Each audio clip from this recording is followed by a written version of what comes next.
Good evening for all those that are joining our live. Go ahead and check in. If you're checking in on the replay, go ahead and comment replay.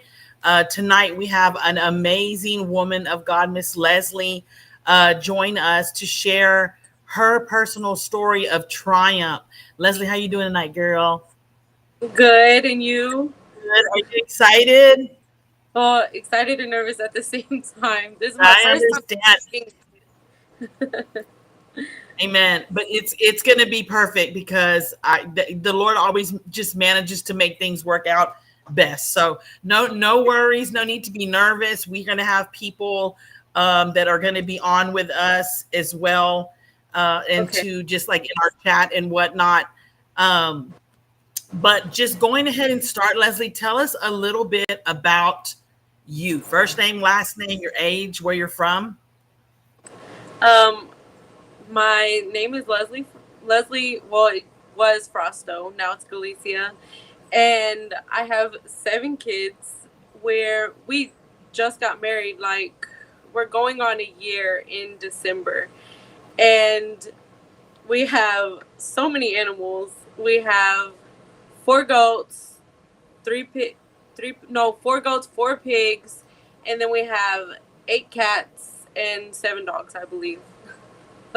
Out in the country, just living it. Y'all are some serious animal lovers, then I take it. Yes, So, yes, so 7 children, and you've been married for. How is that treating you? Pretty good.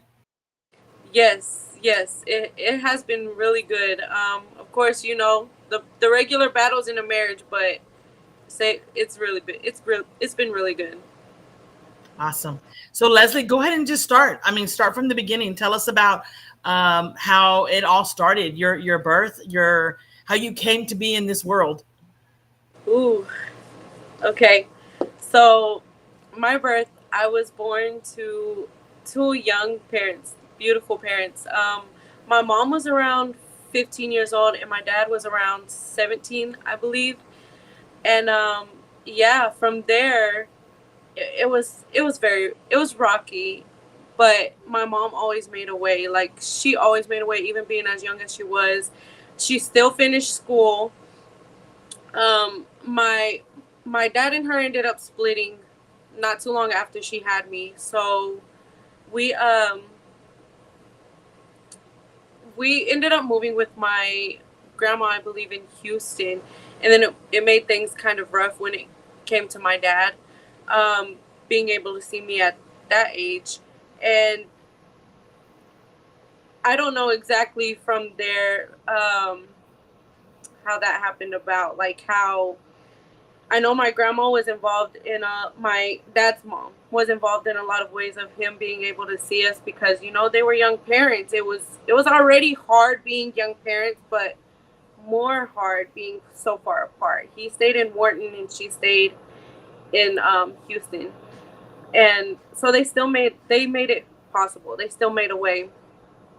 My mom ended up moving back with my grandparents in Wharton, and my grandpa was a huge part of my life on my mom's side, my great grandpa.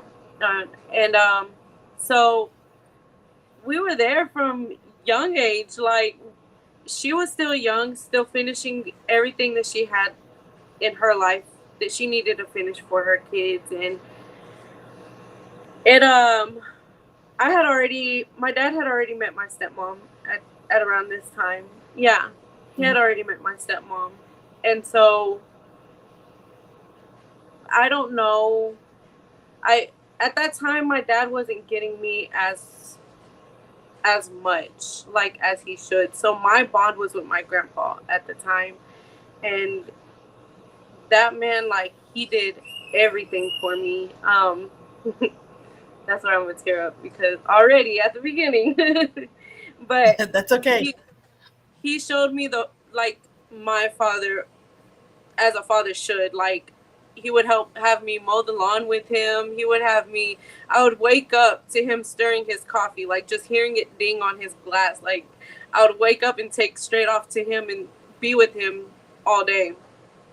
And I always had that bond with him. Well, my mom ended up moving over here to Brazoria County. I don't know exactly which area, but she ended up moving over here, and she met my sister's dad.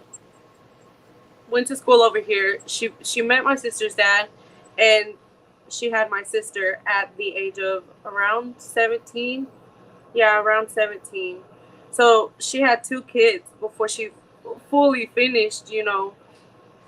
But there again, like, I don't know how she did it, but she did it. Like, she managed to have her own home, her own apartment, and she was working at a daycare, so we went to daycare for free, so that we stayed there, you know, from the time she got there to the time she would leave. We would stay there. And see, we had I'm all nervous, but we had even at that time, I witnessed so much when it came to relationships, because when at around that time, after my sister was already born, she had already been with my sister's dad for a little bit, and I had already, like, he was mean to her, not to us, but to her. And I had seen, you know, those times, and I remember, like, it's so crazy because you remember just glimpses, you know, like, just the glimpse. And I remember one time him being so mad at her, and he threw a glass plate at her, and I heard it, and just being so young, I just stood there, just couldn't do anything, didn't know what to do. But I remember those fights that they would have, and she ended up being without him and figuring it out on her own, just me, her, and my sister, forever. And see, that's where it gets glitchy back on my childhood, because it's almost like I left my childhood behind. Like, it's weird, but I got older, and I would go to my dad's house more as I got older. It was like easier for him, I guess, like whenever I was older. So I would go over there, and my stepmom she hasn't had Aaron, and well, she had Aaron, and me and Aaron were very close, but we always got in trouble. Like, we always were just no good together as siblings. And see, my dad, I know that it was just guilt on his heart that he wouldn't get on to me the way that he would get on to Aaron. And not even just that, but I feel like most men just discipline their sons differently than daughters. And so I remember my stepmom would get so upset about that. But me and Aaron were just like having fun. We hardly got to see each other. It felt like being young, like so young, and hardly seeing that person. Same with my dad. And it was like in her eyes, not that it was jealousy, but it was like unfair that her kid was getting, you know, punished worse than me, my mom's child. And Right. I would hear them argue about that a lot as a kid, like a lot. And it killed me. It made me feel like it was my fault. Like I became the problem of somebody else, of my dad's relationship with his wife. And it felt like every time, not that she would say bad things about me all the time, because she wouldn't. I know that she tried. But every time, like, she would say small things, I took it to the head deeper than what it really was, because I already felt like I was damaging what, you know, their marriage. I was already doing a lot. And so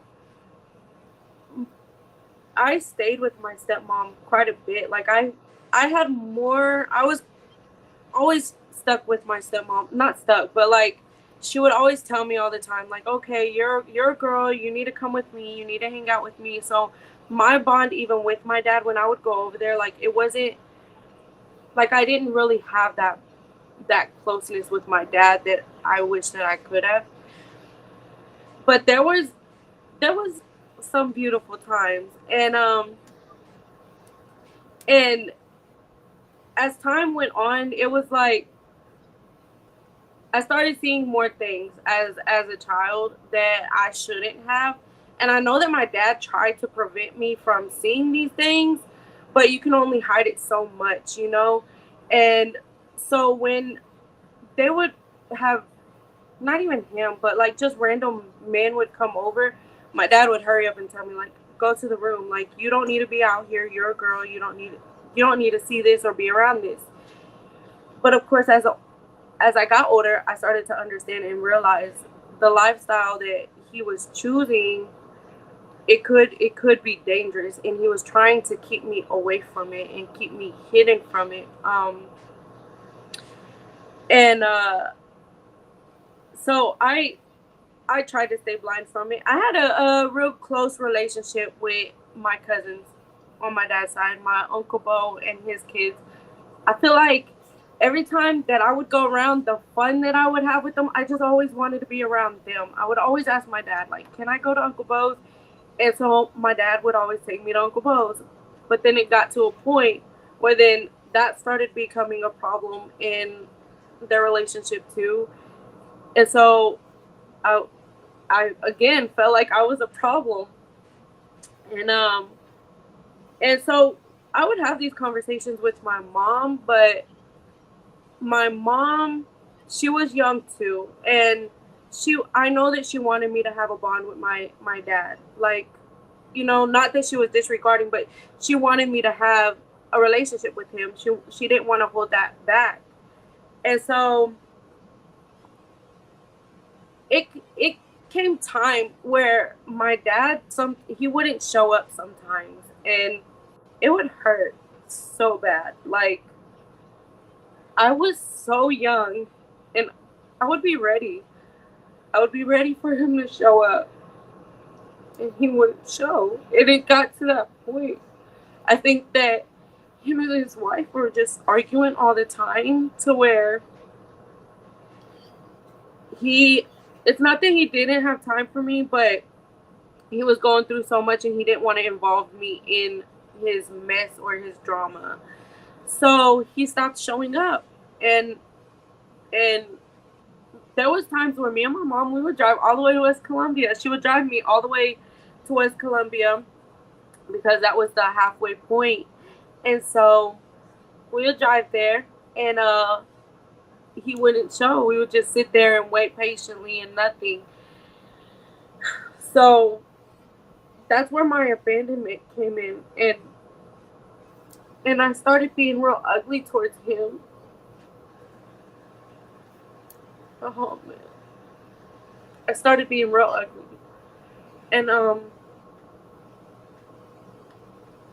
then one time my aunt had picked me up, and she told me that my dad had left and he was with another girl and that she was pregnant.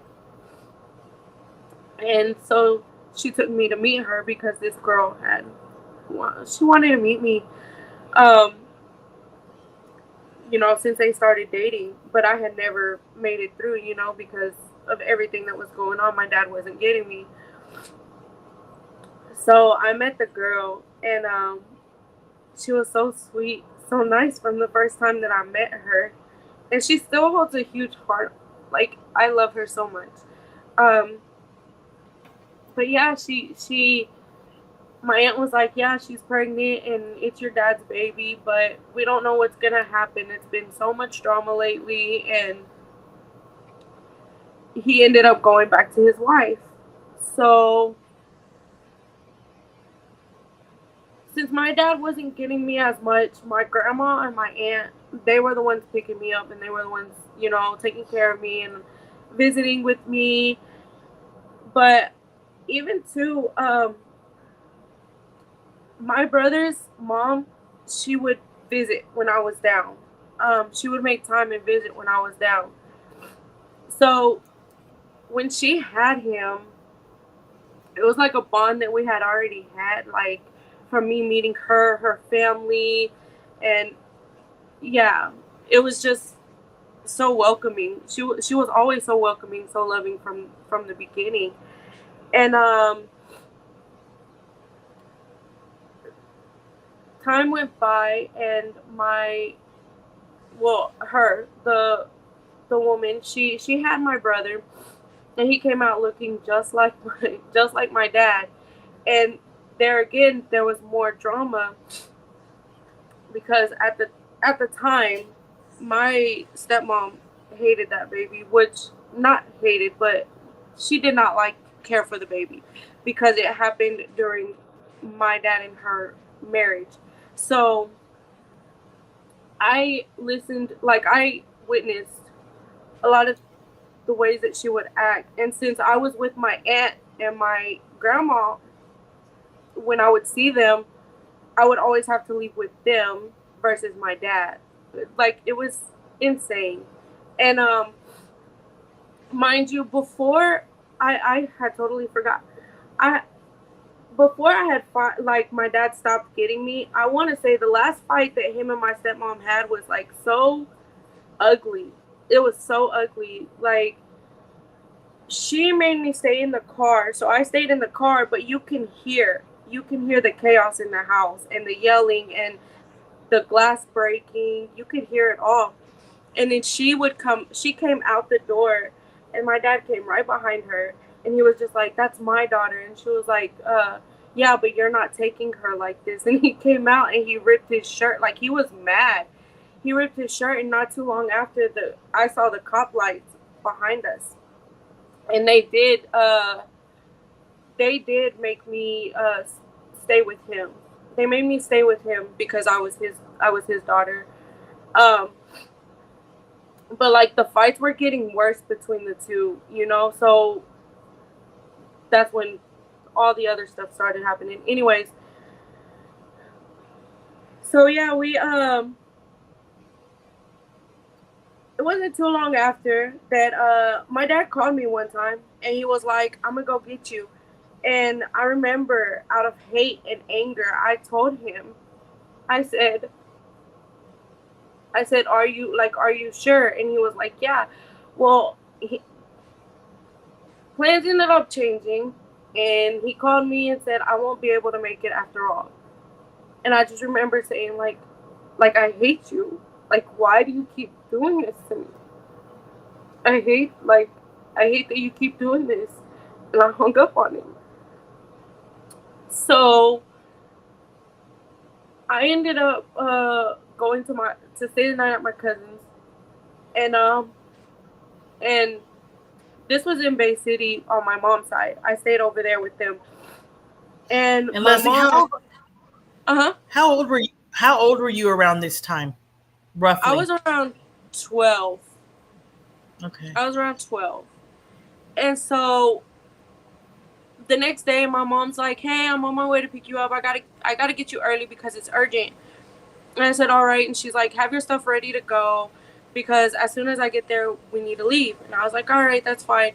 So I will never forget. She was like, "We're gonna go to Sonic, and I might get you something to eat before I tell you what's going on." And I was like, "All right," but I already knew something was fishy because my mom was not, she wasn't being herself. And Right. out of nowhere, in the Sonic drive-through, she starts crying, and I'm like, what's wrong? What's going on? Like, I'm why are you crying?"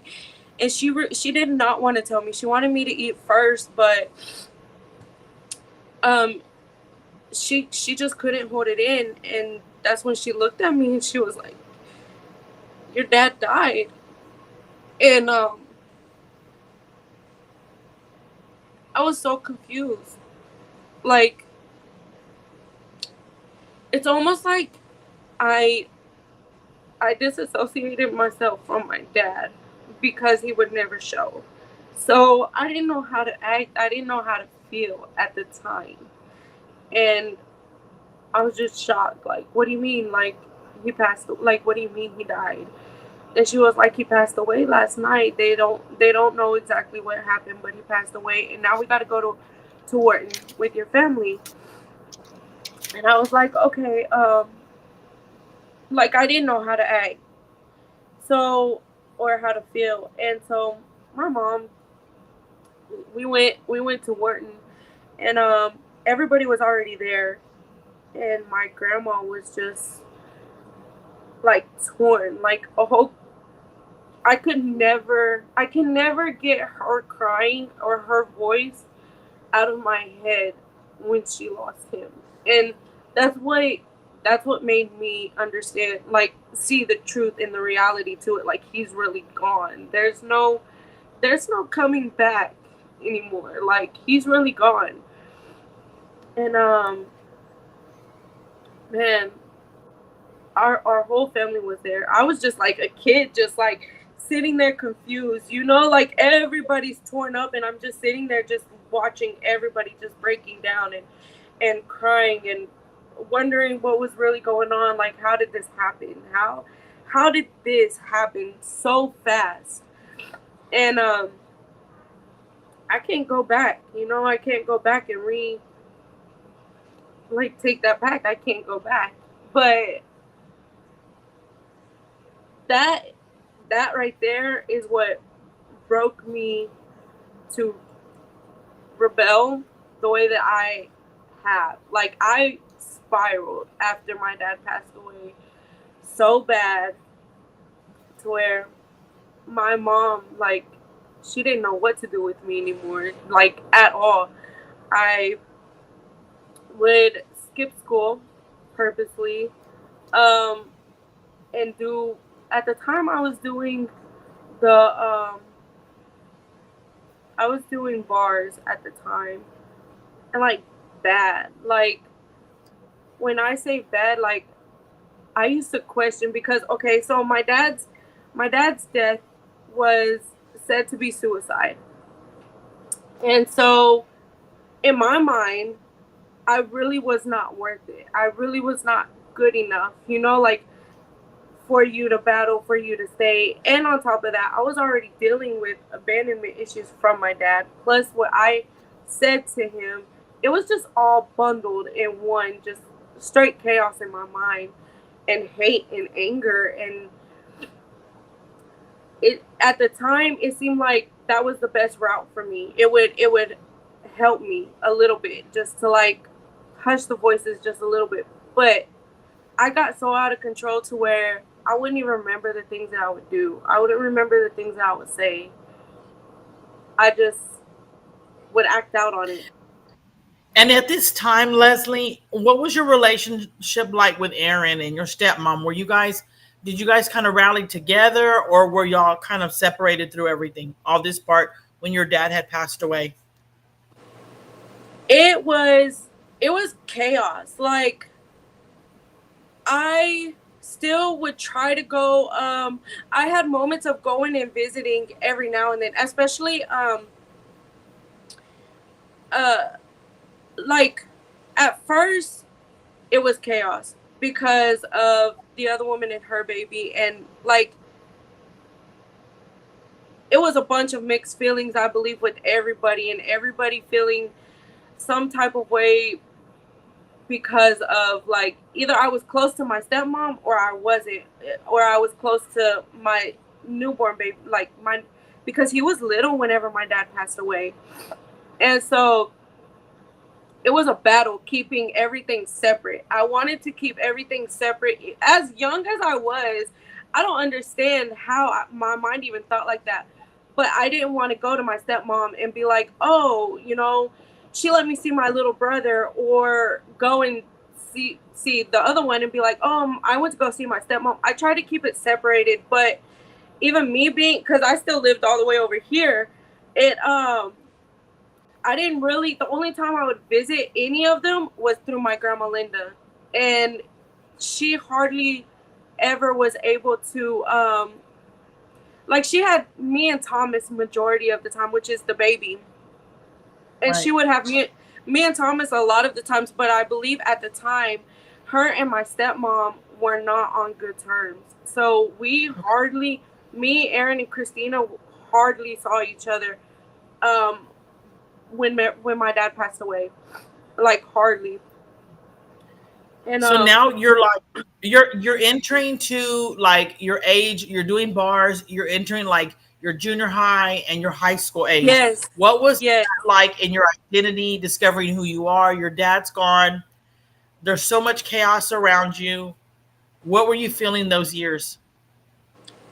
It was horrible because I wanted to fit in so bad, but I just felt like I could never fit in. Like I was always a misfit when it came to family, when it came to at school. Like I always, it's so crazy, but you know that saying that they always say, like, oh, you're gonna date somebody that's like your dad. It was like that Yeah, was my crew in school. Like I hung out with I hung out with the hardheads, you know? And so I yeah. was there with them. And yeah, it was hard. It was so hard trying to fit in. And yeah, that's when I started And really roller coasting on all of that. Uh-huh. did you start dating? What age were you? Did you start dating, or was that something like you experienced after school, after high school? What No, were that's when I relations? started dating. Yeah. My my first relationship, it was so horrible and that did not help my situation. I dated the guy for a while and then I lost I lost it to him the first time ever and he ended up leaving me for another girl. And so boom, it was Right. like that added it added to the fire. And It's like rejection. It's like rejection, rejection, abandonment, yes. abandon. It's like now it's created a pattern in your life. Mm-hmm. Yeah, Yes, yes. To where I was so nervous and so scared. And the next person that I dated him for a while, and I'm not gonna lie, he was the sweetest person to me. He treated me so good all those years. He spoiled me. He loved me so good, but I was so broken already. Like I was so broken. And when I left him, I know that he felt the same. The feelings that I had felt over all those years, it's like I threw it on him and made him feel it. I treated him so bad. I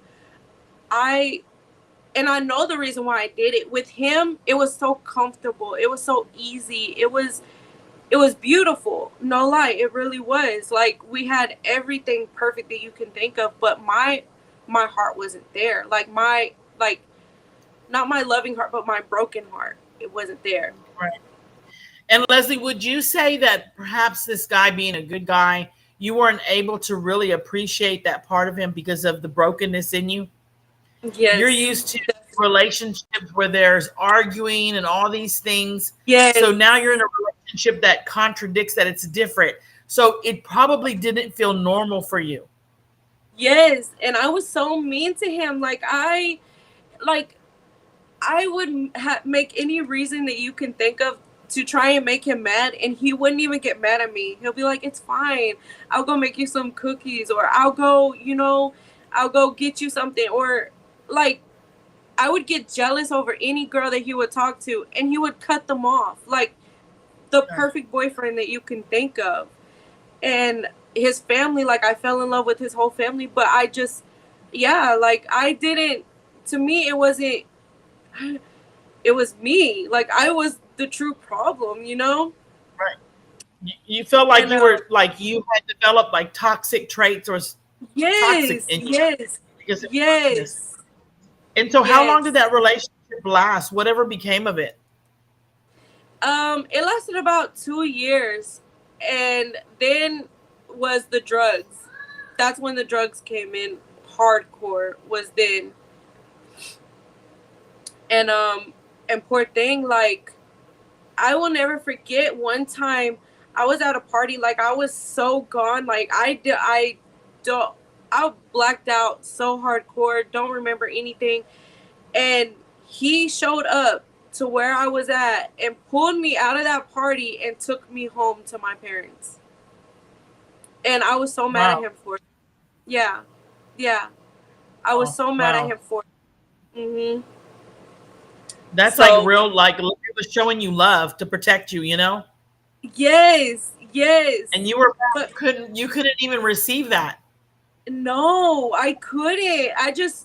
I couldn't. And it's so sad that that relationship, it I had guilt for it for years after that, because of that, because I started seeing how badly I was. Like, I was skipping school and he would look for me to try and talk to me and be like, Lesley, you're better than this, you could do something. Like, he actually looked out for me, truly.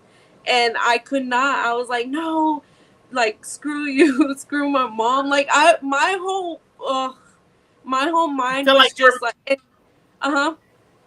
you're like mad at the world at this point. Yes. And on top of that, him and my mom were like this.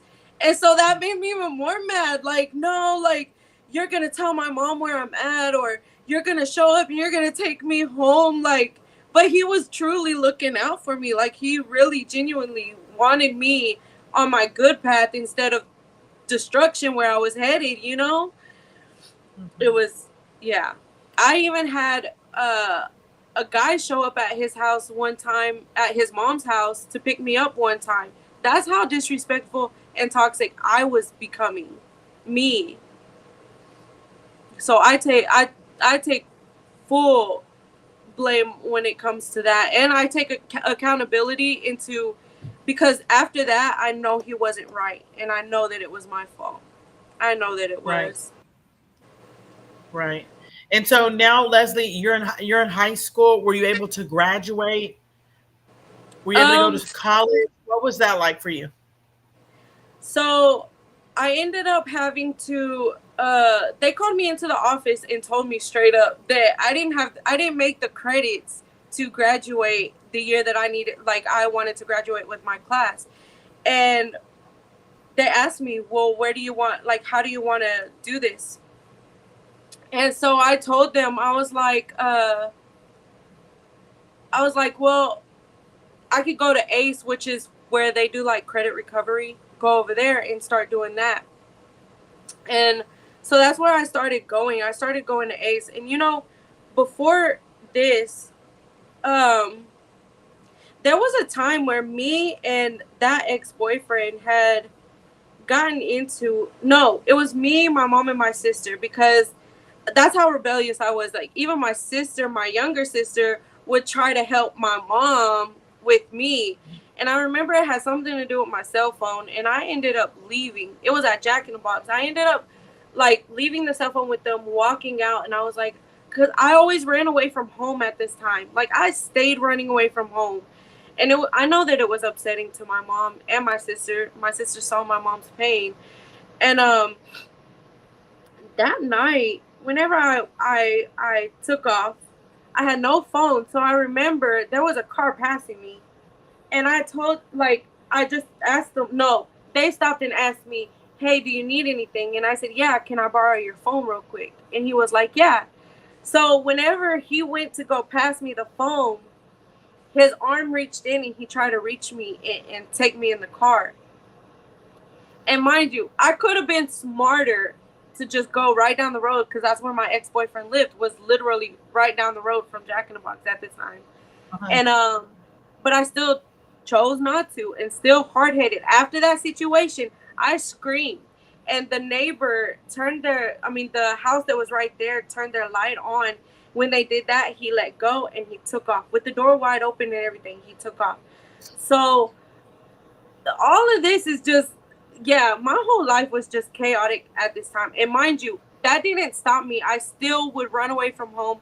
I would still walk the streets at nighttime, just careless, careless throughout all of this.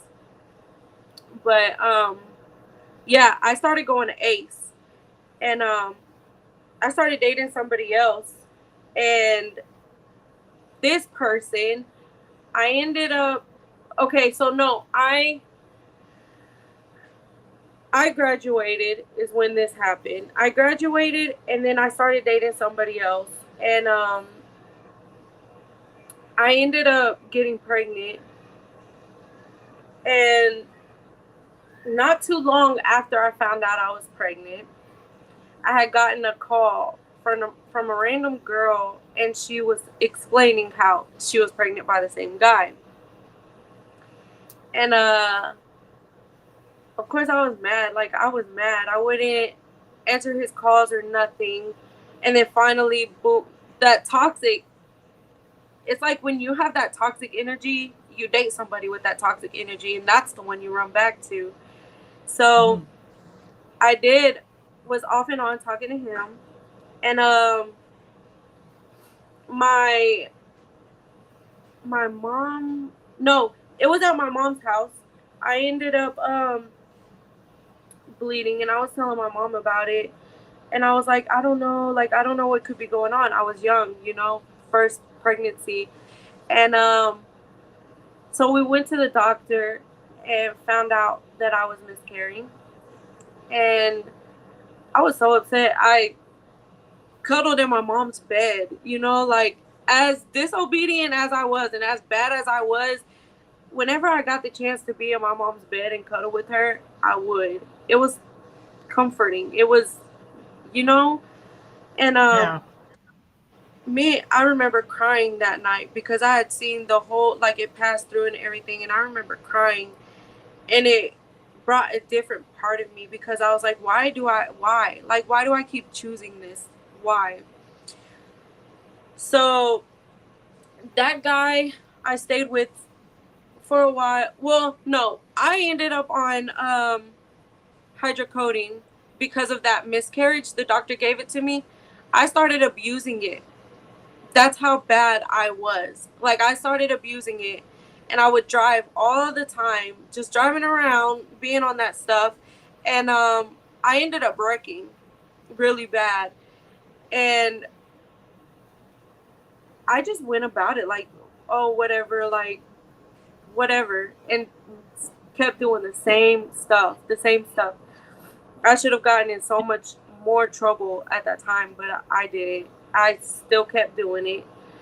And And Lesley, uh-huh. Lesley, where was Christ at? Where was God at in your life at this time?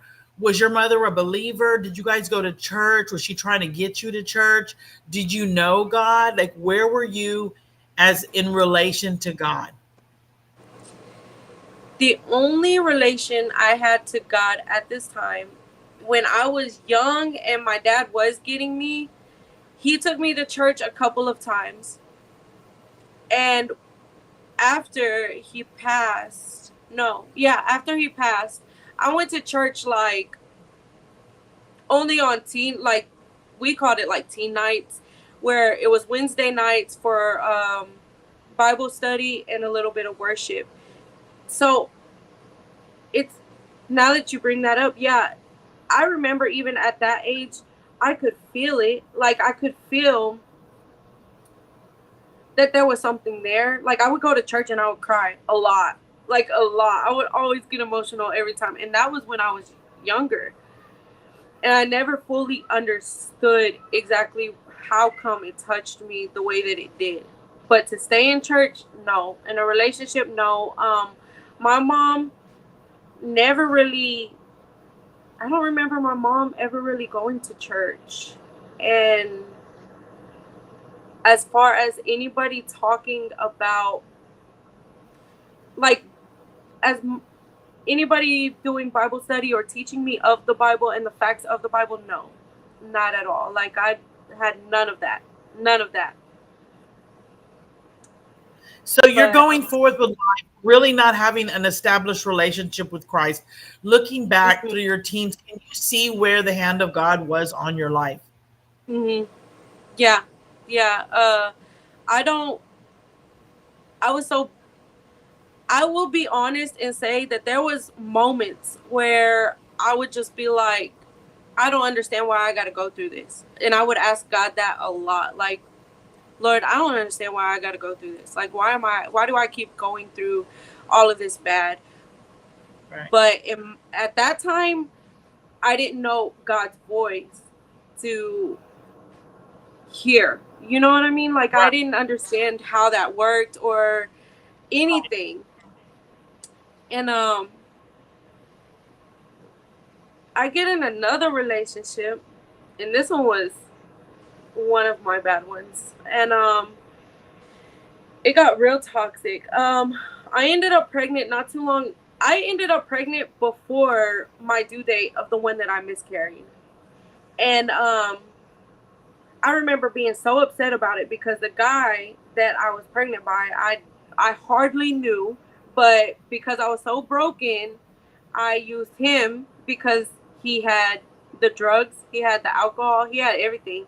And so the one time, and I end up pregnant by this man that I hardly even know. And I remember thinking, because the way that I found out I was pregnant was I could not drink alcohol anymore. Like, I was always throwing it up. And so I was like, this doesn't make sense. Well, mind you, at the time I was drinking bad. Like, I would drink every day. Like, we would go to work. I worked in the mall at the time, and I would go to work and I would drink the whole, like, Uh-huh. right after I would get off, right before I would go to work, we would just drink.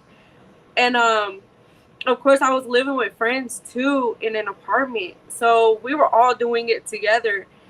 And it was actually my friend's brother that I ended up, pregnant with, and he had just gotten out of prison. Oh,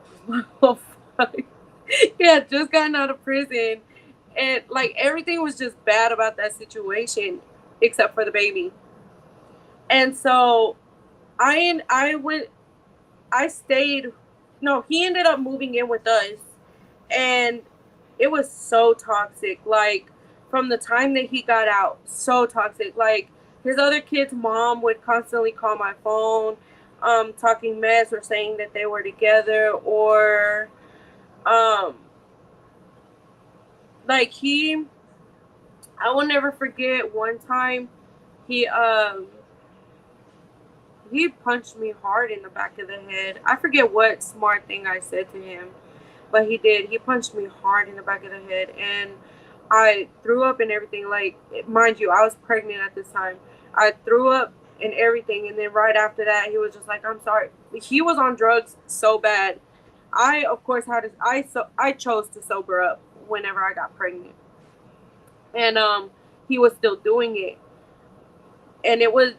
I noticed that the drugs were making his anger, like, he would snap at anything, anything. And I don't know what I said, but I said something, and that's what happened. And there again, we would have good times, like, we would have highs, but then we would have some lows, like horrible lows. And I had my son. He was born 1 month preemie, and but he was so healthy. He was so perfect, so itty bitty. And not too long after I had him, I will never forget. I had him in the bassinet, and my my son's dad, he decides to go over there. I don't know what he was mad about, and I don't know if he saw the baby, what, I don't know, but he kicked the bassinet with the baby in it, and you could see my son, like, go up and go down. But I flipped out so so bad that, mind you, my son's dad is, like, he's big, he's tall. But I just went up there and just started hitting him, just started going off and yelling. And his mom was the one that grabbed the baby. And that was the time that I chose to leave, like, officially leave. Like, no, you, yeah, you did that to me, but my baby, like, seeing it was different. It was just anger, just hate, like, towards him. And I left. Well, he asked me one time, he said, come over so I could see the baby real quick. Mind you, this is at his mom's house, so I didn't think anything of it. And we go over there, and I had everything was good. Like, everything was so good. I believe that it was a holiday, a certain holiday. But man, the way he turned around and he looked at me and he was like, "You're not leaving me. You're not going anywhere. You're not doing anything without me." And he hit me. I don't know how I did it, but I yanked his chain, like his necklace that he had. I yanked it and pulled myself up to where I kicked him dead in the face. And I was like, no, I'm leaving. Like, no excuse that you say is gonna, like, we're not coming back, like, at all. I thought that it was cool because this is your mom's house, but obviously you don't care that it's even your mom's house. And so I had to call somebody to go pick me up, like, right then and there. And he started freaking out about that. But I hurried up. We got him. We left. And we left that, like, I never really, he stayed in prison for a long time. So I never really heard of, like, from him anymore. And my next relationship, oh man, my next relationship, I have 3 kids with this one. And no matter what, look, this is what I will always tell everybody too. Through all these bad situations, God knows these kids are beautiful. No matter what situation they came out of, they are beautiful. And with this one, there was so much hate with this relationship. Like, I can't sit here and just blame him because given everything that I went through, I was the same. Like, we were horrible. Like, we would smoke together, drink together, do all the drugs together once again. And I we ended up we ended up moving in together. We had our own trailer at the time, and we would put hands on each other like bad, bad. If I felt some type of way, there goes my hands. If he felt some type of way, there goes his hands. And it was horrible. We moved to New Braunfels trying to get away from the drama here because it was always different females or different, because this is how toxic I was. I'll admit my part. But when I would find out he was talking to other girls, I would talk to other men. So we both brought that. We made it worse. So we moved to try and make things better, and that you can't do that. You cannot do that. You have to work on you to fix what's going on. Well, So Leslie, would you say uh huh. that like he brought his issues, you brought your issues, y'all try to make a relationship work, and y'all are Yes, spiteful, full of yes, revenge, and full of yes, pride. And so, yes. but nobody Both of them. wanted to let up and humble themselves for this relationship. Yes, big time. Like, I there was days that I would walk around with a black eye, and I would just have sunglasses on, but still be living with him, and think, like, feeling like this is okay, like, we love each other so much that we hurt each other. Like, it sounds so stupid now, but I mean, a lot of people live by that. Right. And it got so bad at one point to where I was 6 months pregnant with our third one. And I remember even a cop one time driving by. I was outside and I was strolling one of the kids because they're back to back. The 3 are back to back. And I was strolling them, and I was, at the edge of our driveway, and the cop stopped, and he said, I know the man that you're dating, and I know that what he the way he treats you is not okay. I've heard it from multiple people around here that have seen it, that have heard it. And he was like, but me or any cop that's on call will be real quick to come over here. We are trying to find anything on him, because at the time he was selling drugs. And so the cops were trying to catch him and his friends. Uh-huh. So they were ready. They were like, no, we're going to find any reason. We're going to get anything on this man to, like, get him gone. And I just stayed quiet and kept going, like, about my day. Just like, okay, thank you, and bye. And I became close with a neighbor. And me and her would smoke at night, like, just cigarettes, having conversations and talking about life and everything. We got really close. And I started to tell her the things that were going on in our home and how things were, they were getting really bad. And she told me, she was like, if you ever need to run over here, like, run over here, because she was right there. And I was like, all right, I'll keep that in mind. Well, one night, um, that dude came home, and he was on drugs, and I will never forget the way he ran me up against the wall, and I blacked out, like couldn't see anything, but I could hear my kids screaming and crying and just saying, "Mom, mom," because they could see that I wasn't there. And when he let go, I just fell to the ground. Mind you, I'm 6 months pregnant on with our son, and I fell to the ground, and I grabbed the phone to call, the cops, and he grabs it and he breaks it in half, and he leaves. So I gave it a minute, and as soon as he left, I took off and I called my mom, and I was like, "Hey, I need you to come get me and the kids. Like, we're leaving. We can't. Like, I can't do this. Like, I'm damaging the kids. Like, I see it. I hear it."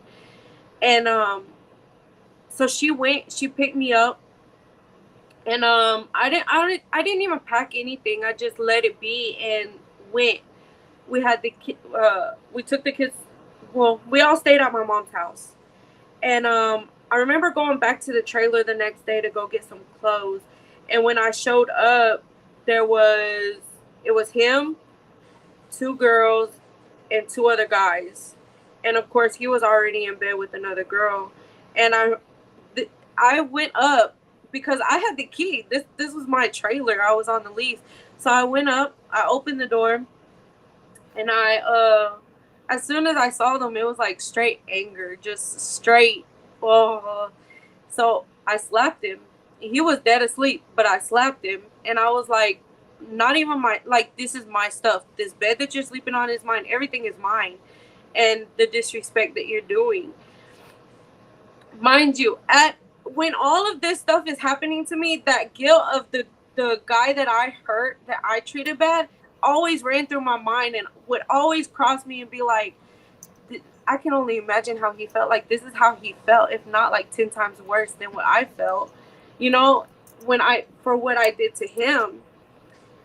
And it always killed me whenever things like this would happen. Well, the he ended up going to the car because he knew that I had the kids with me, because I always had the kids with me. So he went to the car and he tried to play it like he was gonna just see his kids. No, he was trying to take the car and go somewheres with the kids. So I went up and I remember punching him in the face, and I grabbed the keys and I was like, "There, now you can visit with them, but no, like, we are not gonna do this crazy stuff. Like, you got all these people here. We're not doing this." And so I went inside and I started grabbing some clothes, and the girl, the whole time, she's just talking mess. And I just ignore it because I'm like, everybody takes advantage of the, well, not everybody, but majority take advantage of the pregnant girl because she can't do anything. Well, most won't, but some will. But she, I ignored it. They ended up calling the cops on me. And the hate that I felt whenever the cops showed up, they took my daughter out of my arms because they had to get my statement, and they gave her to the girl that was talking all the mess to me. Oh, Man, wow. and the hate, like, I just kept looking like, oh man, I just kept looking. I was so mad. I was so mad. So I hurry up, get the statement done. They tried to get me for family violence at the time, but when I went to court for it, they literally, since they wanted him so badly, they dropped my charges, and they said just like this: we know who he is, and we know what he does. So we understand where you're coming from, and we know that breakups get really bad at times. So Right. we're gonna let this go. We're gonna let this pass, and we're gonna take it off of your record. So they did, but yeah, I I went on.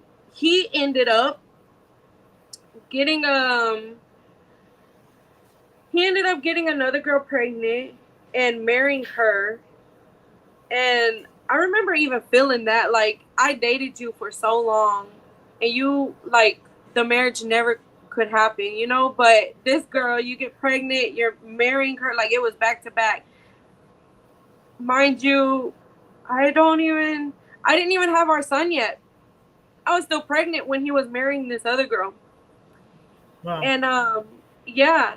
And he would call my phone to purposely be like, "Hey, do you want to go to the wedding? You and the kids, you can bring the kids to the wedding." And he would get mad at me, like if I didn't get mad, he would get mad at me. He called me just to like try and hurt my feelings or try to make me mad. And when I wouldn't give in to him, it would make him so mad.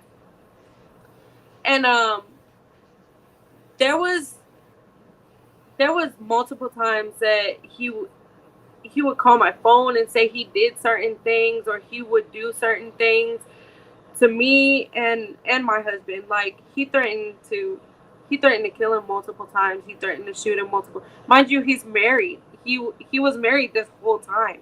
We would go to Yeah. drop offs. We would show up at drop offs, and he would tell him all the time like, "Oh, I'm gonna shoot you," and da da da. Man, it was horrible. But right before my husband, I had since it was that breakup that like added to my abandonment and rejection issues, all of that, I turned to more drugs and more sex when and alcohol when me and this one broke up. That one broke up. So that's exactly how I met my husband at one point. And we were hanging out with the same, like in the same crowd. So we would hang out, and I hung out with him a few times, and then I stopped because I was working. I was working at Walmart, and I met this other guy. That's how bad I was. Like I was so bad at just like, since I was so used to rejection, I would be like, it was so easy for me to reject somebody else. Like I would just stop talking to somebody else if I found the other person or started dating somebody else. I would just cut them off. Like whatever. Yeah. I don't need to talk to them It anymore. yeah, it's a survivor method. It's look, let me reject you before you get me. Yes. Let Yes. me reject you before you reject me. Yes. Yeah. So I would never reply. Or sometimes I would just block their numbers so that their texts or calls wouldn't even show. And I did that to my husband, and I ended up meeting this other guy and dated him for like not too like only like a few months. And he got mad one time and he pushed me, and when he pushed me, I fell into the shelf, and I will never forget, I had a big old bruise on my back. And so from there, I was like, "Oh yeah, I'm not going through this again. Like I went through it with the last two relationships. Like this one is not. No, we're not gonna go through this." And so I I left him, but then of course I ended up pregnant. And so with this one, in all honesty, I really did not know because it was so close between my husband and this dude. And Uh-huh. I remember crying, and this is no pushy on nobody, but uh somebody had brought it up to me, "Well, why don't you just get an abortion?" And I was like, "Well, I don't know if I want to do that. Like I don't know how it would feel like if I did that." And so she started telling me like, "Well, I'll help you. I'll get the money for you. We'll put it together. We'll make an appointment, and we'll find somebody to take you." And we ended up going through with it. And that whole situation was just dark. Like when I went to the abortion clinic, like they'll literally, yes, you can have the ultrasound done on you, but what people don't understand or don't see unless they're having it done themselves is the lady will, or the person that's there will ask you, "Do you want to see the ultrasound?" If you say no, they won't make you see it. If they ask you if you want to hear the heartbeat and you say no, they're not going to make you see it. So how does that, because the whole purpose of having that ultrasound is supposed to help kind of pull people away from the abortion, if you get what I'm saying. But at the Right. clinic, they make sure that you're not going to push away. Like, they told me straight up, oh, we have clients that come repetitively all the time. And I'm like, that's crazy. Like, all the time. And she was like, yeah. So we do a good job to where if you plan on getting pregnant again, like, you're going to be able to get pregnant, no doubt in it whatsoever. They make you feel like it's okay. And so they plan that whole schedule where you have the conversation with them and you get the ultrasound, right? They plan that in one day with one appointment. And that's what I had done. And I said that. I said I didn't want to see the ultrasound and I didn't want to hear the heartbeat because I knew that if I did, I wasn't going to be able to go through with it. And Right. the second trip is when they have it done. And I promise you, I know for a fact that my my my Holy Spirit was trying to conversate with me, but I was still blind at the time. And Right. you take the pill, and that causes your contractions to happen to start with the abortion, right? So when I'm Right. sitting there in the waiting area before I go into the room to where they take the baby out, my mind is going like 1,000 miles per hour with, am I doing the right thing? Well, it's too late now. You already took the pill. And just like, is this going to eat me up, later on in life? Like, how am I going to feel later about this? Like, I have 4 other kids at home that, like, my mind was just going through it left and right. And I went into the room, and you can hear, like, you can literally hear it. It's like you're out of it, but you're not out of it. It's so weird. And you can they'll tell you, oh, we're almost done or we're done, and it happens so fast. And I ended up telling my husband, I ended up lying to him and telling him that I had miscarried because, see, before I was honest and I told him, I just don't know for sure if it's yours. Him, I had a connection to. The other guy, I didn't have a connection to. So with him, I actually told him about it. But see, I lied after the abortion and I told him, hey, I miscarried. And what made me feel so guilty, like, the fact that I lost the baby was one thing, but I felt so guilty about it deep down. I just didn't I just didn't know how to feel like at all anymore because of everything that I had gone through. I just figured, oh, he's going to up and leave me just like the rest of them. And the crazy thing was, he was there for me through the miscarriage because, I told him that it was a miscarriage, but he was there for me. And that Sure. made my guilt even stronger. And I was like, man, like, and then on top of that, this is a weird way, but I always felt like this was, um, like, how you crave the things that they crave sometimes? Like, y'all crave the same, right? Well, when I was pregnant, I always, mind you, I wasn't around my husband. I would always crave the strawberry limeade or strawberry lemonade. Yeah, strawberry lemonade slushy at Sonic. Never had it ever. And Right. one time I took him, and he that's what he got, and it made my guilt even stronger. Like, dude, like, what if this was his baby? My mind was just horrible. Like, Wow. I felt like a horrible person. And so I did, like, I went so long hiding that from him, but the guilt, it was always there.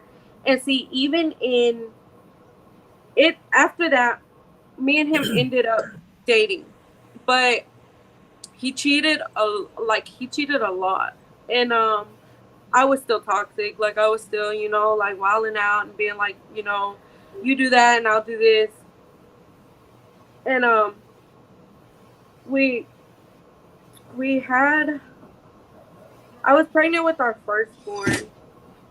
It's so weird because me and him have always been like more like best friends. He never put his hands on me. We were toxic, yes, and he did cheat, yes, but never was it like, horrible, horrible. We were truly best friends, and I could never understand why. Like, how come, you know, me and you can be just two goofballs acting normal with each other and laugh, you know, like through through all the bad stuff, we could just laugh together. Like, I could never make sense of it then. And so I would always, you know, I started having hate towards him because of all the, you know, cheating and drinking and drugs, because he started doing drugs more and more. And I told him, no, that brings anger out of you. And so he would always be out. It would be like he would go out, never answer my calls. Um, I I was pregnant with the first one, and we went through so much through that one. Like, I we ended up breaking up even with that one, and he he ended up talking to this other girl I would never forget. So I moved. I was planning on moving to New Braunfels. Now when I look back, I can see God's work. But I was planning on moving to New Braunfels, and I had to come back down here to pick up my stuff. Mind you, I'm pregnant with his first kid, and I come down here to pick up my stuff. Boom, I get a flat tire, and I'm like, what the heck? Like, the odds that I get a flat tire when I come back to, you know, pick up my stuff. So now I'm stuck here, and I got to figure it out. Of course, I didn't have a job at the time because I was like, you know, like, I'm gonna go over there, I'm gonna go work over there and stay over there. So we go, and I call him, and I'm like, hey, I got a flat tire. Like, I don't know exactly what to do. I think I called my stepdad, actually. And my stepdad was the one that helped me with everything when it came to cars at that time. So Mike ended up finding out I was in town. I had a flat tire, so I was stuck. So he came. And boom, he was like, you know, we're going to work on this together. Da, da, da. This is my baby. I don't want you to take him all the way out of town. And so I was like, all right, whatever. Like, we'll work on it. And it was good. We worked on it. I had him. It was good for like a year, and then it starts getting rocky again. And mind you, my husband, he deals with a lot of stuff too, like the same stuff that I deal with or dealt with, he does too, but like times two, because he was raised by his grandma. He didn't have his mom or his dad. His dad passed away when he was young. Like, Wow. all the, I guess that's why we connected so much. Right. And we it we were always there for each other, even when we had rocky moments. Like, we were still there for each other. And he ended up we ended up it ended up getting really bad after we had our daughter, like really bad. And oh, it got horrible. So we go our separate ways, and I had already had, like, I could already feel it, like, he's gonna move somebody in right after I leave that house. And sure enough, he did. And I told him, I said, I if it's a girl, you're messing up for yourself, because you already have your own mess that you need to fix, and you're not fixing it being with her. Like, and he said, no, she's just a roommate. And I was like, no. I said, I know you. Like, I know how you're going to be. I know how it's going to end, and it's not going to end good. And sure enough, them two ended up messing around. And it caused a lot of friction. What made the friction worse is that my my brother was going to trial over a man that he had shot and was killed. And so he was going to trial for that. And my husband, he called me, and he said, well, she's at a funeral. She's at a funeral because of your brother. And I was like, what? It came to be that girl happened to be that guy's niece. So my brother took her uncle, which made the whole situation just so much worse. So much worse. Mind you, this girl, I know she already didn't like me because of rumors that were said about me and her ex-boyfriend like a long time ago. which weren't even true. And and I had told him that already. I was like, man, this is just gonna make it worse. And I was like, well, that's not my fault. Like, I had nothing to do with that situation, so why should it even affect us? But whatever, it did a lot. She would post ugly things about me on Facebook, which I dealt with so much criticism that when things were said like that, I'll be like, let's fight. Like, I would always just have that attitude, like, let's fight then. You don't like me, let's fight. Like, get it over with. But, and I did. I showed up. I remember her posting something about me, and I showed up to their house. I was banging on the door, and I was like, so she has a problem with me? And Mike's like, or my husband, he wasn't my husband at the time, but he was like, what are you talking about? And I said, her status. I saw her status. Don't act like you didn't see her status. And then she came out. We were arguing all on that front porch. And at the time, I was very manipulative. Like, you could not try and hurt my feelings because I knew how to hurt yours. And I'm not going to show you that you're hurting my feelings because no, I'm not. And so I remember her trying to tell me, well, he told me da da da da, and me manipulating the situation. All you have to do nowadays, that I always did back then, was to manipulate the situation. Is the girls, they never trust their dude, especially whenever there's always a situation that broke that trust. And I already knew she didn't trust him. So me manipulating the situation, I told her, I said, oh, you trust what he says when he calls me every time that you're not around, when he calls me to tell me that he wants the family back. And he's just looking at me like he don't know what to say, because majority of it was lies, but she doesn't know that, And so I would, like, that's how I would work back then. Like, I was very mean back then to anybody that would try to hurt my feelings. Well, nothing ended up happening, and I ended up going back home, and I did end up dating somebody else, which this was the guy that I had that was good to me back then. I ended up dating him later on after I had the kids, and me and my husband were broken up. We're separated. I ended up dating him. And I know for a fact the reason why I ended up dating him was I wrote him and I told him over the years that it had bothered me for the way that I treated you. And I truly am sorry. Like, from the bottom of my heart, I'm so sorry. And it started a conversation. Like, me and him hung out a few nights just talking, like, and that's how it started. It was like, like starting back to where we used to be, kind of. Like, he still had that personality that you could just feel it. But then when he would drink alcohol, it was like the pain that I caused him, that anger from that pain would come out every time.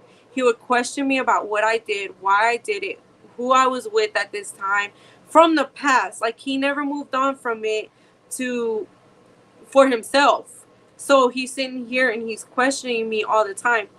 And him, at the time, I don't know if he still is, but at the time, he didn't believe in God. And he was so against God. And I will never forget, that made my mind think about a lot, because he would listen to music that would laugh about God. He would just so many different things. And I was just like, I can't. Like, I believe in God. And he was like, oh, you believe in God? Like, I don't even see how you can believe in something that's not even real. And he would down me, and I would be like, this is crazy. Like, this is so, it made me think where I was with God. It made me so think of that throughout the whole time that we were talking. And me and him just ended up arguing all the time because he didn't trust me with anybody. He held on to the past, so he didn't trust me at all. When I would talk to anybody, when I would be around anybody, anything. Like, it was horrible. So it got to the point where I was just like, I can't do this anymore. And I stopped. So then my kid's dad, well, my husband, ended up showing up one day. And mind you, it's my birthday. Like, I didn't care to celebrate it. I didn't want to celebrate it. I wanted nothing to do with it. I was just like, it's just my birthday. I just got older. Like, why are we trying to celebrate it? That's how dark I was becoming more and more. And and my husband at the time, he was like, no, like, even through the bad, like, we're gonna celebrate your birthday. And he stopped talking to the other girl. He ended up moving out of that house, I believe. Yeah, he ended up moving out of that house. And so he's sitting there talking to me, and he was like, can we just start over? And me, I guess I'm just to the point where I'm just like, whatever. Like, whatever at this point. Well, I keep stumbling the same way. Like, every time it's a repetitive situation for me, like the cheating, the lies, the drugs, the drinking, everything. It stayed around me. And so I just got like, I don't care. Well, me and him, we ended up getting together, and I know that some of it was me. Well, a lot of it was me, because I had a bad attitude even though we were together. Like, I still wasn't just happy. Like, I would nonstop just be like, I don't know if we made the right choice. We rushed into this. Like, we just keep arguing. And he would tell me all the time, well, it's you. You find anything to argue about. And I'm like, yeah, but, at the same time, it's not just me. Like, there's things that you do make me mad about that you could just hear me out and listen. Well, instead of fixing our problems, the fights got worse, like, really bad. And not too long after we got back together, we moved in. I want to say maybe like a year later. Okay, so he ended up proposing to me, and of course I said yes. So we were engaged, and we were planning our daughter's birthday party. So I was getting this stuff together, and this one girl, which was friends with him, she wrote me on Messenger, and she was just like, hey, my sister can make the cookies and stuff like that for her birthday. And I was like, all right, that's fine. So, I will admit too, at this time, I was also like, I was always like addicted to porn, but never how I was at this point, which I truly believe now I see it, where it was causing friction between me and my husband, because he didn't know about it, but I knew about it. Like, every time we would fight, I would use that instead of drugs. Like, my thing was, I always ran to drugs, alcohol, and sex. Like, that was my main things. Every time I was triggered in anger or upset with something, that's what I would run to all the time. And so at this time it was that. And she gave me her sister's information. I wrote her sister, and we started planning for it, whatever. And then comes the girl wrote me the next day, and she was like, hey, I'm headed to your house. And I was like, what? Like, this is weird. I was bathing our dog, and she called my phone like 2 or 3 times, and I was like, hey, I'm bathing our dog. I'll call you right back after I'm done. So she writes me, and she's like, hey, I'm headed to your house. And I was like, this is weird. Like, what is she gonna do? Like, show me the different cakes or the different patterns, or like, she could do that over the phone, like, I thought that it was weird then, but I was just like, whatever, all right. So let it be. And she ends up showing up, and she's like, I'm outside. And the way that our house is, we have multiple cameras, and so she parked where the camera couldn't see her, and I thought that was weird too. And I was like, okay. And she said, hey, come sit in my car. So I was like, all right, whatever. So I'm sitting there, and she's like, if you want to fight me, that's fine, you can fight me. And from there, I was just like shocked, because I didn't know what was going on. I was like, what are you talking about?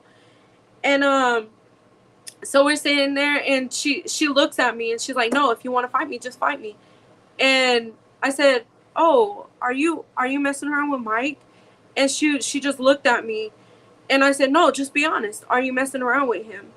And there's a voice in my head literally saying, just keep calm. Just keep calm. Don't act out. Don't do anything stupid.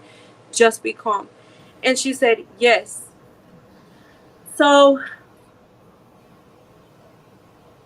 everybody knows how angry I get and how upset. And mind you, this girl's on my property and she's telling me.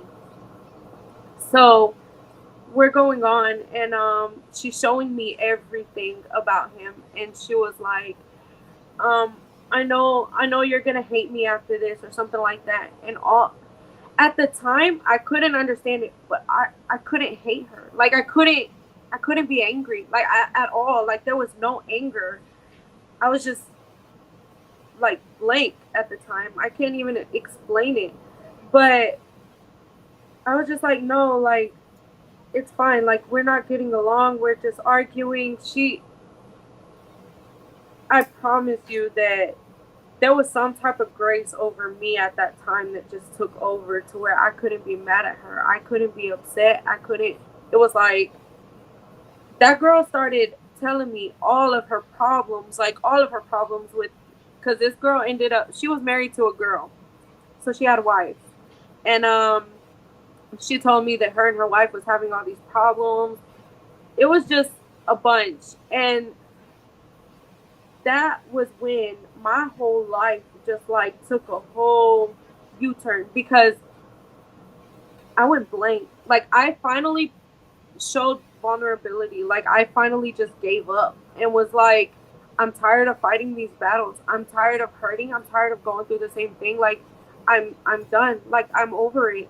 And I just remember calling my friend at the time, and I was just like, there's a there was a girl here. And she was like, what are you talking about? Like, that's how, dumbfounded I was. Like, I couldn't even, I was just like, there was a girl here. And she was like, well, what's wrong? And that's when I cried. I just started crying, like bawling. And I was like, she said that she's been messing around with Mike for like 3 months now.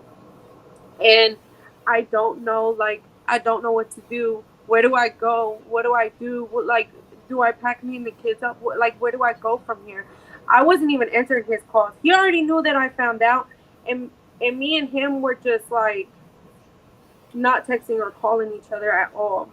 He texted me and was just like, please, please don't break up this family. But me, I was already just over it. So I never replied. I let it be. Mind you, the girl was there still when he texted me that.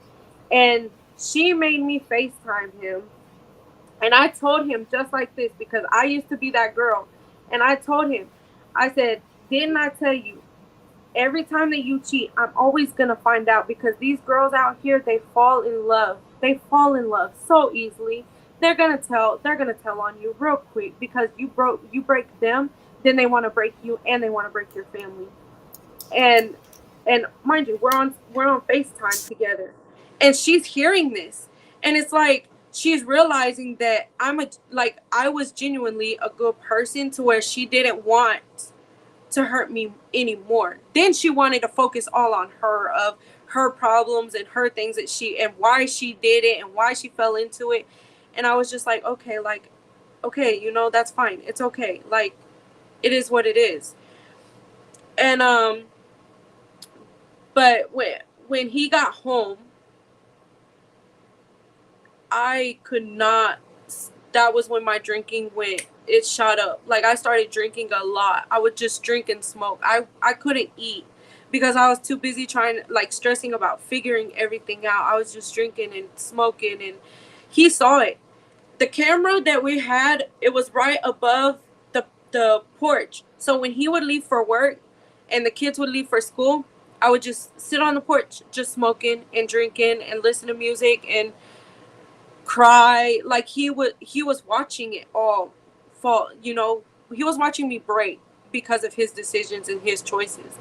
And there would be multiple times that he would try to give me a hug to like comfort me, and I would just be like, no, like I hate you. I truly hate you. I can't look at you. I don't want to be around you. I want nothing to do with you. I'm just here to try and work on our kids and try to like make it better for our kids, but it's hard. Like it was hard. And so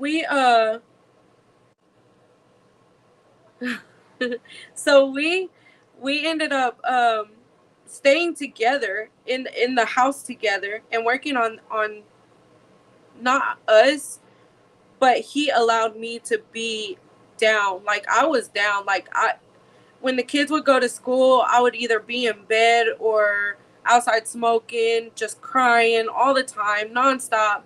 And I remember just crying one day, and all it took was me saying, Lord, why? Like, why? Why do I why do I keep getting hurt? Like, why is this on me? Like, I'm done. Like, I want you to just take over my life. Take over. I can't do this anymore. If I keep going on my own, I'm gonna like I'm gonna take care of myself. Like, I can't live like this anymore. And it's so insane, but that's when my life just started slowly just making a way. And things that didn't make sense then started to make sense. Like, I never read a Bible. I never touched a Bible, like, ever in my whole entire life. And well, maybe did, like, here and there, but nothing serious of me reading it or anything. And so I sat there and I would feel it, the urge to read a Bible, and I was like, but I can't even understand the Bible. So then I YouTubed some Bible studies, and there was this one that caught my eye, so I stayed watching. She did daily Bible studies every day, so I would watch the Bible studies every day. But she started on, Genesis and up in order, and so I would watch them every morning. Mind you, I would wake up at 3 o'clock in the morning for no reason. Like, couldn't make sense of it. Just like, this is weird. Like, I can't go back to sleep. So then I would just watch those, and some days I would watch like two in a row, because I would be getting the kids dressed, and I would watch one before I get them dressed and ready for school, and then watch another one after I would send them off to school. So I was doing that instead of, crying. And, well, one day, no, the birthday party ended up coming. Yeah, that's what happened. The birthday party ended up coming. And that night, I drank so much at my daughter's birthday party to where all the hate that I had for my husband, it came out that night, like, horribly. I remember having the bottle in my hand, and I remember just like this is how wicked it was. But like, I had it and I was dangling it, and I would be like, man, I just want to hit you upside the head with it. Like, I just want to see you pass out from it. And he was like looking at me like, are you okay? And I'd sit there and laugh about it, and then I would walk away. But then finally I came back, and I remember just punching him in the face. He was laying in our bed, and I punched him in the face, and then I grabbed his glasses and I broke them. And then he was like, what's wrong with you? What's wrong with you? And he grabbed my phone. I guess like he thought that it was going to hurt my feelings. So he grabbed my phone and he threw it. And I remember picking up my phone, and I grabbed it and I said, this doesn't hurt my feelings. I broke the phone in half. Like, how that even happened, that's how much anger I had. I broke the phone in half. And then I remember I think he pushed me because I had glass all in my hands and everything. And he ended up pushing me, and I fell, and I ended up going to the restroom, and I was just like crying. But you ever feel so like you've been so low to where you're crying and you're looking at yourself in the mirror and you're just like, look at you. Like, look at the mess that you've become. Like, what is wrong with you? And that's how I felt that night. And I could like the next no, he called my mom, which was shocking because he, on the other hand, he was opposite. He wouldn't call my mom for nothing. Me and him, we could argue, but he would never call my mom. And that night was when I noticed that there was something different, because he called my mom. My mom picked me up, and on our way to her house, I remember her looking, and And it just brought back so many memories, like, of my mom and like me going through bad things. My mom was always there. Like, she was always there through every bad situation. And that night I just looked at her and I was like 3 months. He lied to me for 3 months and felt no type of way. Didn't feel guilty for all the kids that I take care of, his kids that I take care of. He didn't feel no guilt. Like, where do I go? What do I do from here? Like, where does this go? And the way that I cried, my mom was sitting there crying with me. And Wow. yeah, and so she was sitting there. She was just like, I know she felt my pain because my mom went through the same things that I went through pretty much. And Right. yeah, so we got there. I made myself go to sleep. Of course, I had no phone. So the next day, he calls my mom, and this is all where it's different from the past. When he used to do the dirt, he would just not care. This time, I'm there, and I'm just like, my mom's like, well, I made breakfast if you want some. So I went, but I heard her on the phone, and she was just like, yes, she's okay. Thank you for checking on her, and okay, I'll let her know that you called. And so she got off, and she told me, she was like, hey, you know, Mike just called, and he wanted to know that if you were okay, and he's like, don't worry about the phone. He'll buy you a new one. Like, it was different. Even him trying to comfort me through the whole situation, everything was different this time. And I went back home, went back to everything that I was doing, back on schedule or whatever. And we would still sleep in bed together, but like not together. And it was so insane because I had a nightmare that the reason why I was so calm in that situation, this breaks me every time. The reason why I was so calm in that situation was because God, because he calmed me, because he's he showed me in my dream. She came prepared. You weren't prepared. You didn't know what was happening. She knew what was happening. She went there to confront you, and you had no idea what was going on. And so her being prepared put you at risk and put you in danger. And so in my dream, instead of me acting the way that I acted and so, together, I acted out in my dream, and I was like, what's wrong? Like, we started fighting in my dream, but she had a knife. One dream, she had a knife, and it was in the door holder at the bottom, and she got it out, and she stabbed me and pushed me out of the car. And it was like I could see myself, like I was floating above myself, and I could see myself just bleeding out. Mind you, I had two toddlers at the time that were inside the home. So Mhm. I saw the two babies come out of the house, and they were just standing over me and screaming. And this is in my dreams. And I woke up screaming and crying every time. The first one was a knife, the second time was a gun. And I told him what the dreams were, and I was like, no, like I know for a fact that was God. And so it pushed me more to read the Bible and to stay in the Bible. And all I did was all I want, like, I would feel it more and more every day, just feel it more and more. Me and him weren't right, but it was like God was correcting me slowly, and I had no idea. I had no idea. So um it got to the point where I was reading, I was listening to those the YouTube, and I would write down my notes, and then I would, think about it on my own. And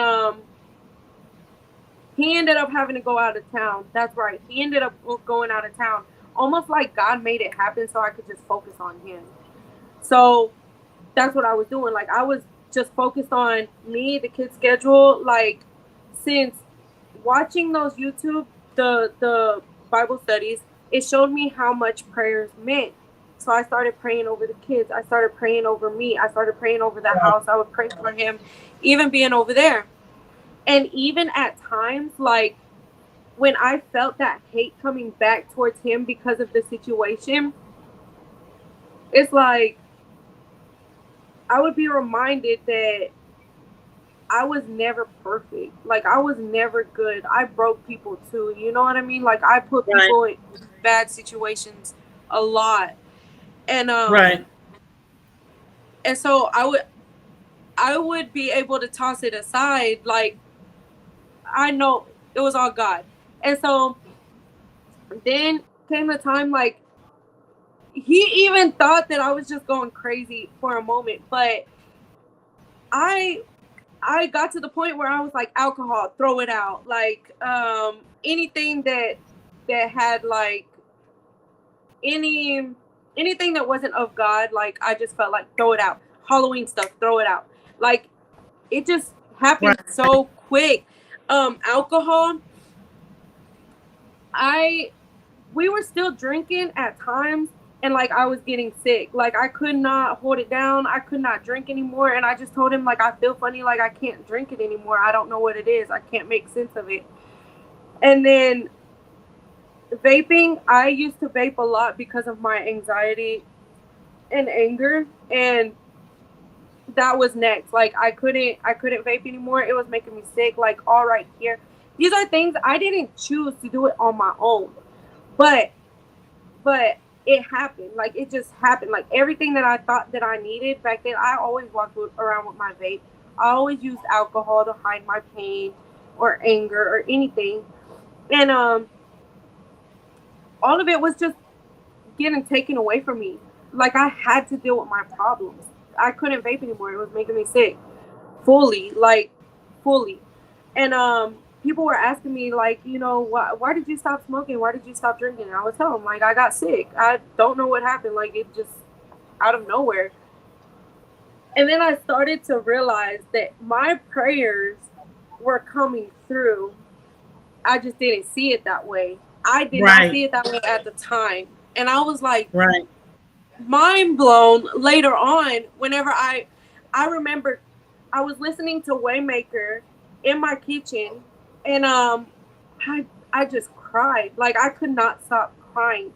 But it was like a joyful cry that I like, so much was lifted off of me that I could not make sense. And I remember telling my husband, well, at the time he was my fiance, but I remember telling him, I can't, like, this feeling, the feeling that I felt, like, I cannot explain.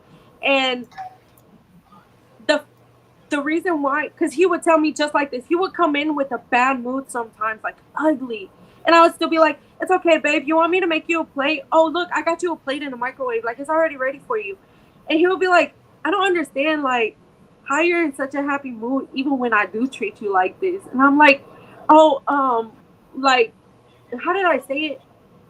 I said, oh, I feel so good. Like, that's how good I feel inside. Like, I just love everything and everybody, and I love my days now. Like, I can't explain to you why. Like, I'll be up at 3 o'clock in the morning, have no nap, be up all day cleaning, cooking, doing for the kids, doing their schoolwork with them, and still be happy. And he was so used to the grouchy me that when he would get home, I'd be like, why? Like, I would find something to complain about, like trash, this or that. And he was confused. Like, I don't understand why you're such a cheery person now. Like, you're different. Yeah. Yeah. And yes, so then I remember reading whenever I was in the Bible one day. I told him, I said, I can understand the Bible. And he was like, what are you talking about? And I was like, I could never understand the Bible before, but I can understand it now. Like, look, let me read it to you. Like, I was so excited. And that's when it all dinged on me, like, dude. And he was like, do you think? And I was like, yeah, this is the reason why I seemed like a crazy person. Like, when I say we had bottles of alcohol on top of our fridge, because we had parties like every weekend at our house. We would throw barbecues and just drink. Mhm. And those bottles, like, I literally dumped out the liquor and just threw them away. Every bottle. And he was like, you could have given them away to somebody.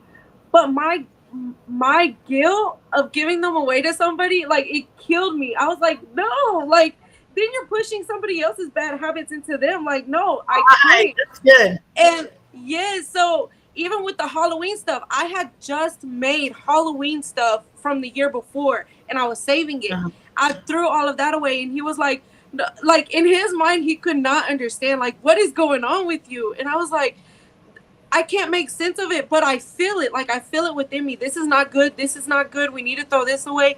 This needs to get out. Like, I threw all kinds of clothes away, all the alcohol, all my vapes. Of course, I didn't push him. I was like, if you still want to drink, you can drink. If you still want to vape, you can vape. But this is me. This is what I'm going through right now.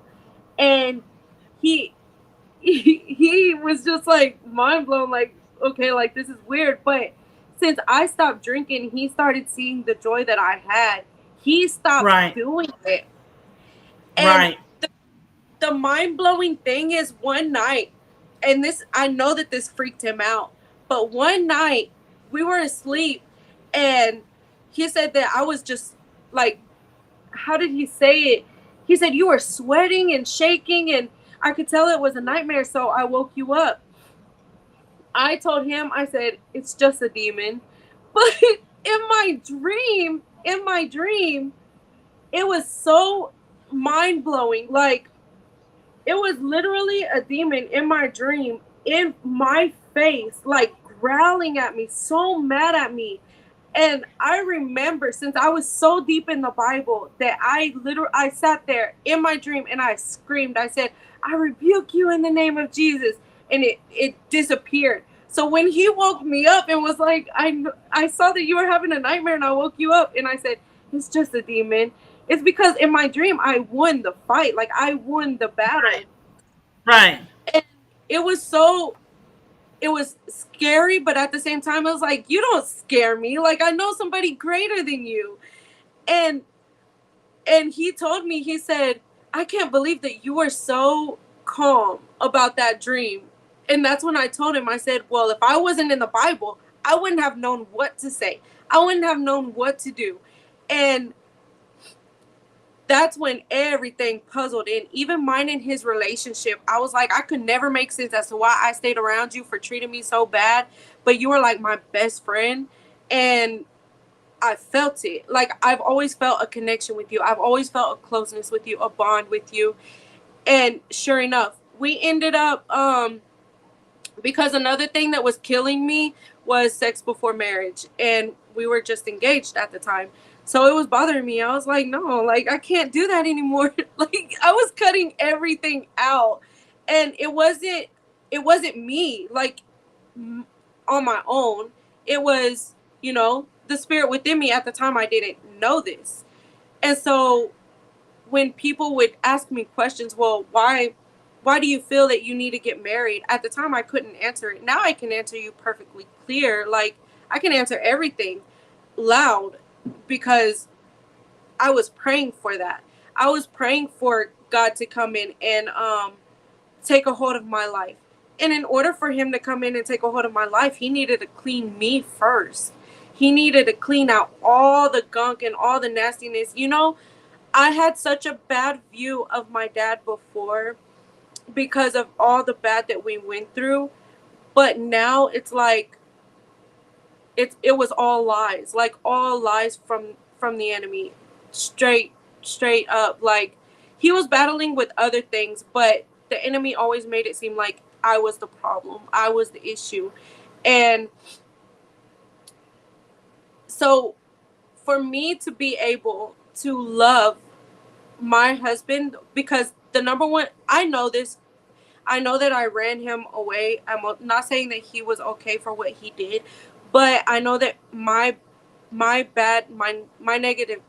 negativity pushed him away, and that's why he ran to the other girl. He couldn't talk to me anymore the way that he wanted to talk to me. He couldn't open up to me the way that he wanted to open up to me.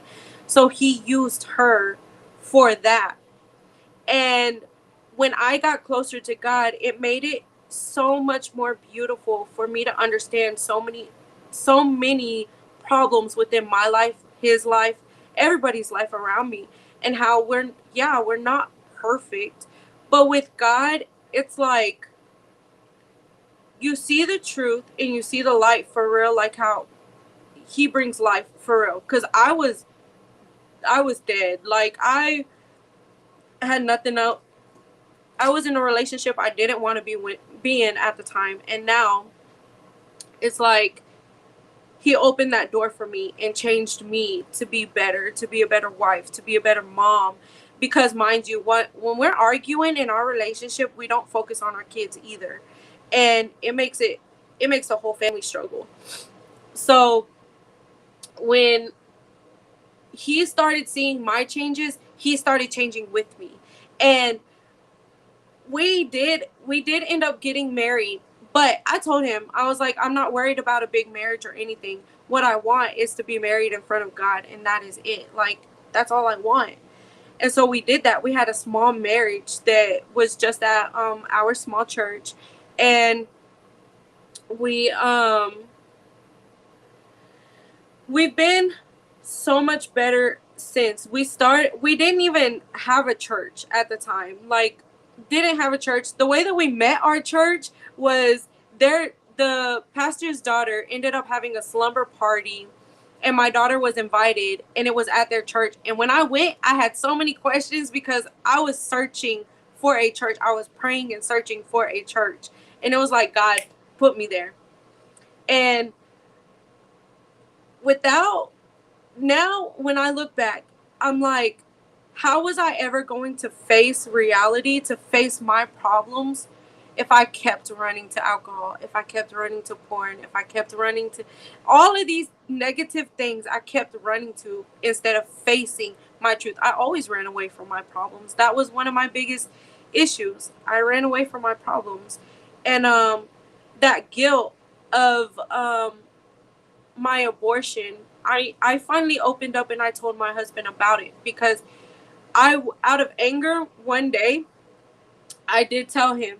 But after I told him, I cried, because that guilt of carrying that, it killed me so much. Like, I could have had that child, just like I had these other children. And but he took it hard at first, but we got through it together. It was like we started to get through the darkness together. We started to be able to talk about anything.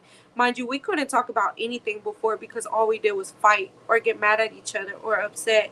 And now our relationship is so much better. It's built on God's foundation. Without God in it, I know that we would not be where we are at today at all. And man, he came. He's changing now. He's changing too now. That's so powerful. I'm hearing your testimony. I'm hearing you had dealt with abandonment, rejection, the grief and loss of your father, so much turmoil, domestic Yeah. violence. You went through an abortion, dealt with self hatred. I'm sure you were dealing with Yes. some depression and suicidal thoughts as well. That Yes. unworthiness, how you would go into one relationship after another and after another, and you would tolerate a lot of things that you really weren't Yeah. deserving. But at the same time, you were so toxic, you were ditching it out as well. It was like Yes. relationship after relationship was disappointment after disappointment until you Yes. finally came to that place of surrender and said, I'm done. Like, Mhm. I'm done. I'm not even mad at this girl. Like, I've been here so many times before. Like, I'm not even going to respond the way that I know to naturally. And then you Yeah. get wooed in by the word. It wasn't like somebody's like, go to church, come now, come now. And Yeah. then boom, you got wooed in by him. It was Yes. him directly that wooed you in through his word. Yes. He began to transform your mind. He began to Mm. transform your perception so much that even Yes. in your husband's downfalls, you looked at him and said, but I'm a sinner too. So Mhm. therefore who am I to not forgive you when I have been Yeah. forgiven? And so it is insane. It is crazy. People are like, how do you have such joy? How are you not responding in the way that you're normally used to responding? Because Yep. that old nature, when it dies, it really dies. Like you, and sometimes, like even for me, I would say, am I numb, Lord, or is it you? Have I Yes. grown, Lord? Am I just numb to this? But you've heard that saying where it says sometimes the Lord will calm the storm, but sometimes he calms Mm. his child. And that's what Yes. you were experiencing. God Mm. calmed you. And so Yep. now you're walking in a place of peace, forgiveness, self-forgiveness. You have come across where Satan was the accuser of the brethren, he was the accuser in your life. He made you feel certain ways, and you can look back and say, you know what, that was all a lie. And he deceived and lied you, but look, you're walking now in his glorious light, and your whole life is transformed not by a man, but because he reached down and he grabbed a hold of you, right? And I Yep. think that's Yep. so amazing. So here's my thing is now you and your husband are walking in this light, and the Mhm. transformation is continuing. You're continuing to walk, you're continuing to grow. Tonight you were very vulnerable. You shared a lot of your shortcomings, the things that were going on in you. So this is where we're at now. So right Yep. now, for that woman, that girl that's jumping into relationship after relationship, failed issues, hidden sin, what do you have to say to that girl? Ooh, to that girl, that she was loved dearly, even when she felt like she wasn't. She was loved dearly, and yeah, there was so much chaos around you, but you you had plenty of love around you. The lies, stop believing into all of the lies and the anger. That anger, I know that it runs through my family really bad, and so that's what I pray for all the time now, is that anger to disappear and to leave, because it grabs a hold of you. Like, it literally puts you in a chokehold. And that's the number one thing that I struggled with my whole entire life, is my anger. I took it out on people that I loved because of the lies. So to that girl that's hurting, um, who is Jesus? Who is Jesus to you now? Who is he to Ooh. you? Because that's who he can be to her. Who is he to you? Yes. He's the father that I feel like I never really got to have. He's the father that shows me, guides me, that tells me exactly how to live. Like, when you can hear his voice so clearly, it's so beautiful, in the sense of, I don't want to lose you ever. And I never thought that I would ever understand my true identity until I found Jesus. Like, until he grabbed a hold of me and changed me into the woman that I am now. Like, he's everything to me. Literally everything. Everything that I did not have in life, that's Jesus and more. That's so powerful, Lesley. Do you have any last comments before we end tonight? Oh, yes. Anybody that's struggling with anything of that nature, especially guilt and the voices in your head that tells you all these hateful and ugly things towards yourself. Like, no, I always say, speak Jesus in your life, speak Jesus over all of that. Especially, I feel a lot of us battle that a lot, is the guilt and the shame, and the anger. Speak Jesus over you, because his name is so powerful. The faith that you have in Jesus is so powerful that it can heal you. It literally healed me, and I didn't even know that it was him healing me. That's how powerful he is. So always speak Jesus over you. Thank you, Lesley, for tonight. We appreciate you being so vulnerable and transparent. Thank I you. believe there's a lot of people that can relate to you. Those of you guys who had a chance to be on tonight, I just encourage y'all to share this live. Comment somebody that you love that you think can benefit from this live. It's a complete celebration of what the Lord has done in Lesley's life. I know a lot of family has been witness to some of this part, but there's also parts that people were not aware of. So, again, Lesley, thank you for tonight, and we love you. We give God all the glory and all the honor for what he's Love done in you your life. Amen. We love you, girl. too. Amen. If We love anybody else, you. yeah, amen. If anybody else feels led to maybe share their story the way Lesley did tonight, message me and we can get you on with the girls from Doing Life.